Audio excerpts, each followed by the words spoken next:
In the summer of 2021, my mother inherited a house from her aunt in rural Pennsylvania. The place sat at the edge of a dying town where most storefronts were boarded up and half the homes looked abandoned. The house itself was old but huge, painted a faded yellow with peeling white trim and a wraparound porch that creaked under your feet. My mom saw it as a blessing. My dad saw it as a fresh start. I hated it the second we arrived. The woods behind the property stretched for miles, thick and dark even during daylight. At night, there were no streetlights, no traffic, no city noise, just insects, wind, and silence so deep it almost felt alive. I was 17 at the time and had just finished junior year. My younger brother Caleb was 11. My parents gave me the upstairs bedroom facing the backyard woods while Caleb got the smaller room across the hall. The first few weeks were normal enough. Then the noises started. First, it sounded like someone walking around outside late at night. Slow footsteps crunching through dead leaves. Every night around 2 or 3 a.m., I'd hear them circle the house. Crunch, crunch, crunch, always stopping beneath my window. The first time I mentioned it, my dad laughed and said it was probably raccoons or deer. But deer don't stop directly under someone's bedroom window for 10 minutes at a time. One night, I looked outside after hearing the footsteps again. My room overlooked the backyard and the woods beyond it. The motion light wasn't on, but moonlight illuminated enough for me to see the yard. At first I saw nothing. Then I noticed a figure standing perfectly still near the tree line. It was too dark to make out details, but I could tell it was a person. Tall, thin, watching the house. I froze. The figure slowly raised one arm and waved. I stumbled backward so hard I nearly fell over my desk chair. When I looked again seconds later, the figure was gone. The next morning my dad searched the property and found nothing except footprints in the mud leading into the woods. He told me it was probably some local teenager trying to scare us. But the footprints were barefoot. A few nights later, Caleb started complaining about scratching sounds inside his walls. My parents assumed mice. Then he started refusing to sleep alone. He claimed someone whispered his name at night. My dad got irritated and blamed horror videos on YouTube, but things escalated fast after that. One Saturday afternoon, I came home from work and noticed our back gate hanging open. We never used that gate, ever. I walked into the backyard and immediately felt wrong. You know that feeling when someone's watching you? I had it instantly. The woods looked darker than usual. Still, silent. Then I noticed something tied to one of the trees about 20 yards back. A yellow ribbon, just hanging there. I walked closer. Then I saw another ribbon farther back. And another, like markers leading deeper into the forest. I don't know why, but my stomach dropped instantly. I ran back inside and told my parents. My dad finally took things seriously and grabbed his flashlight and shotgun before checking the woods himself. He returned 20 minutes later pale and sweaty. He wouldn't tell us what he saw at first. Only after my mom pushed him did he finally admit it. About 50 yards into the woods, he found an old camping chair facing directly toward our house. Beside it were dozens of cigarette butts, empty food cans, and binoculars. Someone had been sitting out there watching us, for who knows how long. The police came later that evening. They searched the woods but found nobody. The officer said transients sometimes camped out in rural areas and advised us to install cameras. So we did. For about a week, nothing happened. Then one night around 1:40 a.m., our security alarm went off. Glass breaking. My parents rushed downstairs while I locked Caleb and myself inside my room. I remember hearing my father yelling downstairs. Then complete silence. The police arrived within minutes. When we finally came downstairs, my dad was standing in the kitchen holding a baseball bat. The back window had been shattered, but nothing was stolen. What terrified the officers wasn't the break-in. It was what they found outside. Bare footprints circled the entire house, over and over, like someone had been walking laps around it for hours before breaking in. And mixed into the mud were handprints too, as if whoever it was had crawled at some points. The officers searched the woods again. Nothing. After that, my parents started locking every door and window before sunset. My dad even installed floodlights around the property. For a while, the lights worked, until they didn't. One night, all the floodlights turned on at once around 3 a.m. I woke up to my father shouting downstairs. Then the power suddenly died. The entire house went black. No lights, no internet, nothing. And from downstairs, I heard Caleb screaming. I ran into the hallway just as my parents burst from their room with flashlights. Caleb was hysterical. He kept pointing toward his bedroom window. My dad shined the flashlight outside. At first, we saw nothing. Then the beam landed on a face pressed against the glass from outside. A man, smiling. His eyes looked enormous in the flashlight beam. Before my dad could even react, the man sprinted away into the darkness. The police finally found something that night. A small hidden campsite deep in the woods. Inside were hundreds of photographs, pictures of our house, pictures of me walking home from school, pictures of my mother gardening, pictures of Caleb playing basketball in the driveway.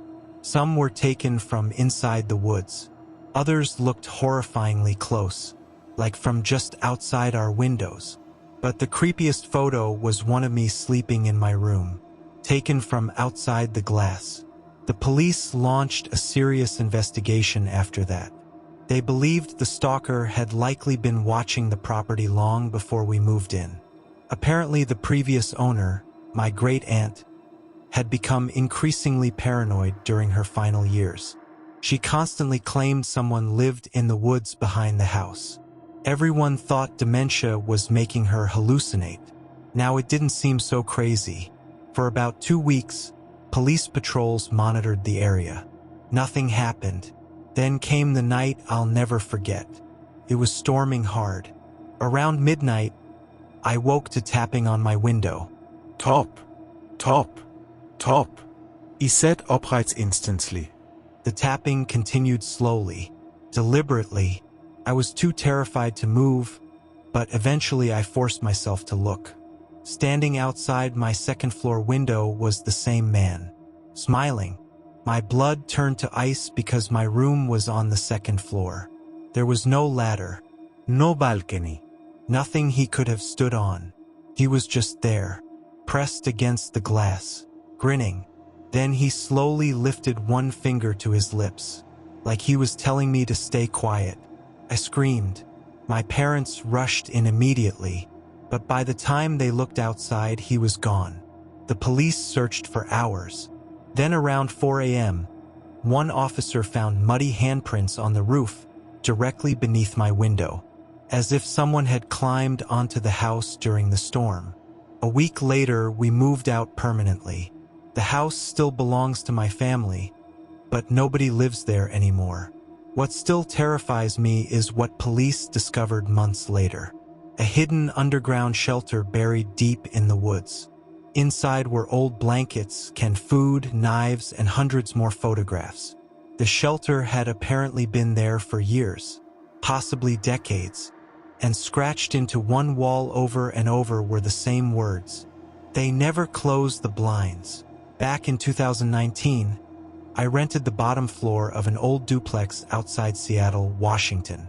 The place was cheap because the building was ancient and located near an industrial district full of warehouses and train tracks. The landlord warned me the upstairs tenant liked to keep to himself. That turned out to be the understatement of the century. I never actually saw him move in. One day, the upstairs apartment was empty. The next, someone was living there. At first, all I noticed were footsteps late at night. Heavy pacing directly above my bedroom, back and forth, for hours. It always started around midnight. Then came the noises, dragging sounds, metal clanging, sometimes what sounded like muffled crying. I complained to the landlord several times, but he kept brushing me off. "He's harmless," he'd say. "Just strange." One night, while taking out the trash, I finally saw the upstairs tenant. He was standing beside the building smoking a cigarette. Tall guy, maybe late 40s, very pale. His hair looked greasy like he hadn't showered in weeks. The weirdest thing was his eyes. He never blinked once during the entire interaction. He just stared at me while smoking. I tried introducing myself. He said nothing. Then he slowly smiled and walked back inside. A few days later, packages started arriving at odd hours. Large, heavy boxes delivered around 2 or 3 a.m. No delivery logos, no company names, just plain cardboard boxes carried by different people each time. One night, curiosity got the better of me. I peeked through my blinds after hearing a van outside. 2 men were unloading what looked like industrial equipment into the upstairs apartment. One of them noticed me watching. He stopped moving instantly and stared directly at my window. The next morning, there was a note taped to my door. I wouldn't look outside anymore. No signature. I called the landlord furious. He claimed he knew nothing about any note. That same night, my dog refused to go near the stairs leading upstairs. He stood there growling for almost 10 straight minutes. That's when I noticed the smell. Rotting meat, faint but unmistakable. It got worse every day. Eventually, the odor became unbearable. I complained again. The landlord finally agreed to inspect the upstairs apartment. I listened from downstairs as he knocked repeatedly. No answer. Eventually, he unlocked the door. The second it opened, he immediately slammed it shut again. Then he came downstairs looking sick. He told me the tenant was dealing with some personal issues and promised the smell would be handled. 2 days later, industrial cleaners showed up. The smell disappeared, but the noises got worse. One night around 1 a.m., I woke to a loud bang directly above me, then dragging sounds, then silence. A few minutes later came 3 slow knocks at my door. I checked the peephole. Nobody. But when I looked down, there was another note. "Stop watching." At that point, I seriously considered moving, but financially I couldn't. So I started staying at my girlfriend's apartment more often. One evening, I returned home unexpectedly because I forgot my work laptop. As I pulled into the parking lot, I noticed the upstairs tenant standing beside my apartment window. Not his Mine. He was staring inside. The moment he saw my headlights, he calmly walked away toward the back of the building. I immediately called the police. They searched the property but found nothing suspicious. Still, one officer admitted the whole situation felt off. A week later, things escalated again. I woke around 3 a.m. to the sound of whispering directly outside my bedroom. At first, I thought it was outside. Then I realized it was coming through the air vent above my bed. Someone upstairs was whispering through the vents. I couldn't make out most of the words, except one sentence repeated over and over. "He knows." I barely slept after that. The next morning, I bought security cameras for inside my apartment. 3 nights later, one of them captured something horrifying. Around 2:13 a.m., my bedroom door slowly opened by itself. A figure stood there for nearly 12 seconds, watching me sleep, then quietly closed the door again. I hadn't heard a thing. Police responded immediately after seeing the footage. They searched the duplex thoroughly. That's when they discovered a hidden crawlspace connecting the upstairs apartment to mine. The access panel was inside the upstairs tenant's bedroom closet. He had apparently been entering my apartment at night for weeks, maybe months, but it gets worse. The upstairs apartment was almost completely empty.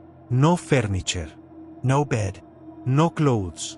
Just dozens of cameras mounted everywhere, pointed at windows, hallways, my apartment. There were also hundreds of printed photographs of me, sleeping, cooking, watching TV, even showering through the bathroom window.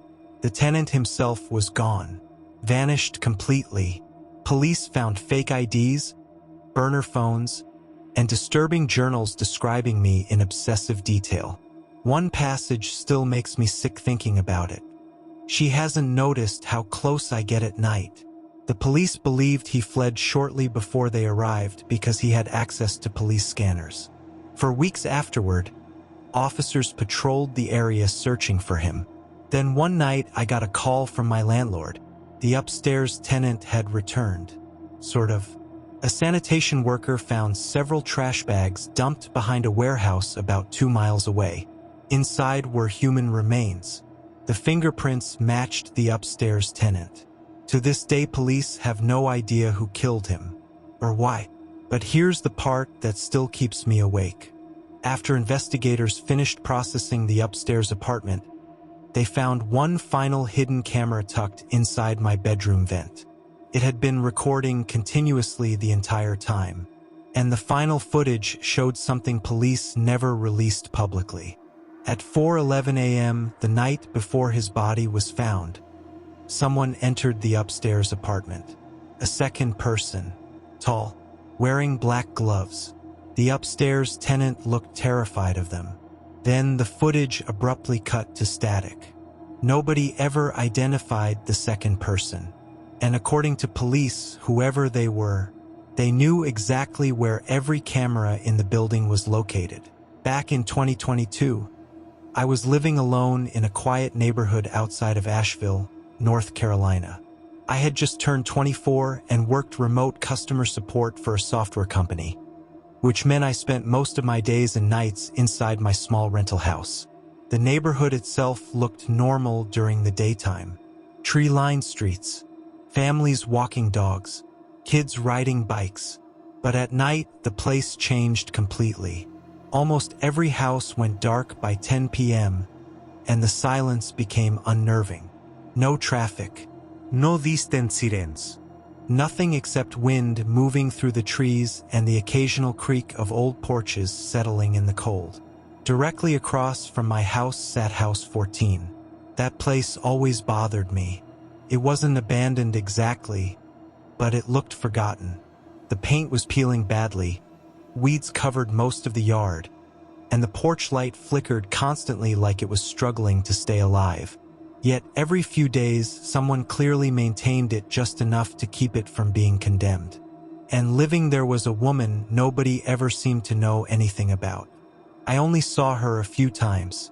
She looked to be in her late 50s or early 60s. Thin, pale, gray hair always tied back tightly.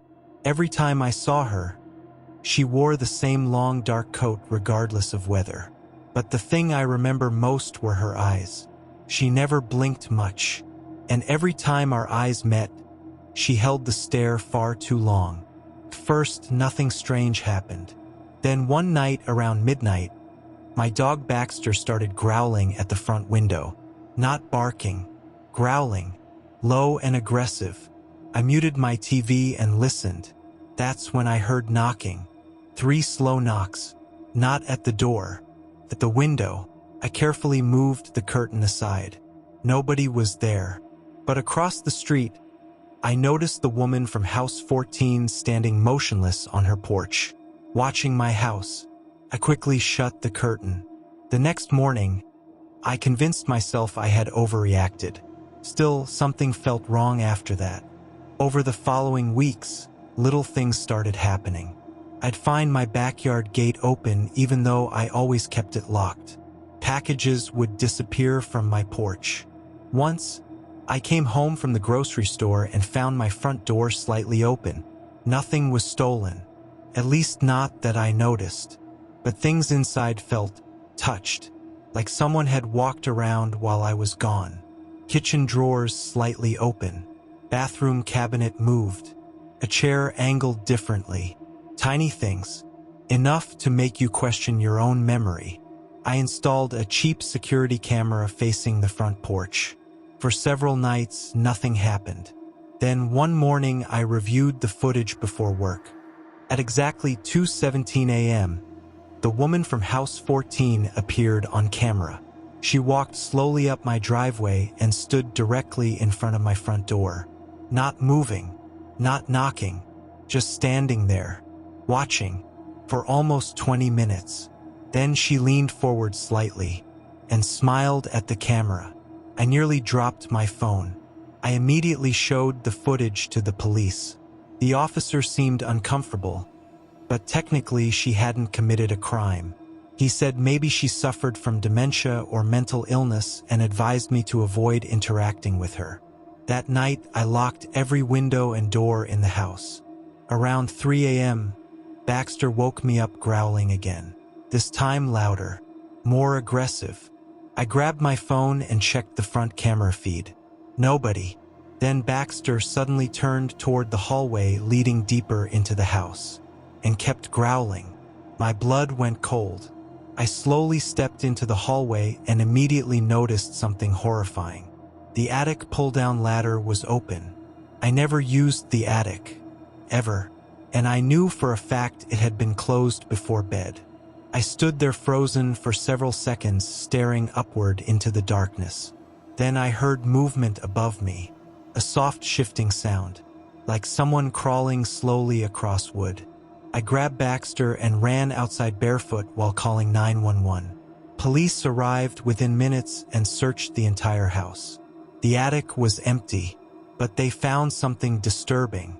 Near the far corner of the attic was a small pile of items: empty water bottles, granola bar wrappers, and one of my missing packages. Someone had been up there, watching me from inside my own house. After that incident, I stayed with my friend Emily for nearly a week. When I finally returned home, things felt normal again for a while. Too normal. Then Emily asked me something that genuinely terrified me. "Why were you standing outside my apartment last night?" I told her she had to be mistaken. She swore she saw me standing near the parking lot around midnight staring up at her apartment window. Except it wasn't me. A few nights later, I woke up thirsty around 1 a.m. and went downstairs for water. Halfway down the stairs, I froze. Someone was sitting in my living room, a silhouette in the dark, completely still. I nearly screamed before realizing it was just my recliner with a blanket draped over it. But then the silhouette moved. I bolted backward up the stairs so fast I almost fell. The figure stood up slowly from the chair. Tall, thin, female. I locked myself inside my bedroom and called 911 while Baxter barked uncontrollably at the door. The dispatcher kept asking if I could hear movement. Could. Slow footsteps downstairs, then creaking on the stairs. One step at a time, coming closer. I genuinely thought I was going to die. Then the footsteps stopped directly outside my bedroom. Silence. Complete silence. And then came 3 soft knocks. I was shaking so badly I could barely hold my phone. The police arrived moments later and searched the house. Nobody. Again. But this time they found muddy footprints leading from the attic access down into my hallway. And on my kitchen counter sat a single photograph. A printed picture of me sleeping in my bed, taken from inside my bedroom. I moved out 2 days later. I stayed in a motel while searching for another place to live. The police increased patrols around the neighborhood and eventually searched house 14 after neighbors complained the woman hadn't been seen in days. What they found inside still horrifies me. The entire house was filled floor to ceiling with photographs. Thousands of them. Every room. Most were pictures of neighborhood residents taken secretly through windows. Dozens were of me. Sleeping, working, watching TV, even changing clothes. There were also maps of the neighborhood taped to walls with notes written beside different houses. But investigators discovered something even worse in the basement. A hidden tunnel, old and poorly constructed but functional. It stretched underground from house 14 toward neighboring homes, including mine. The tunnel ended directly beneath my laundry room. Police believed the woman had been entering my house through a crawlspace access point under the floorboards, which explained why doors and windows were always locked when incidents happened. The woman herself disappeared before police searched the property. For weeks, authorities tried finding her. Then one night around 11 p.m., I got a call from Detective Morales, the lead investigator. They had found her, or at least what remained of her. A hiker discovered her body deep in the woods nearly 20 miles outside town. Officially, they ruled it exposure, but the detective admitted something off the record. When they found the body, her hands were covered in fresh dirt, and clutched tightly in one hand was a photograph of my new apartment building, taken only 3 days earlier. I moved out of North Carolina shortly after that. Different state, different job, different life.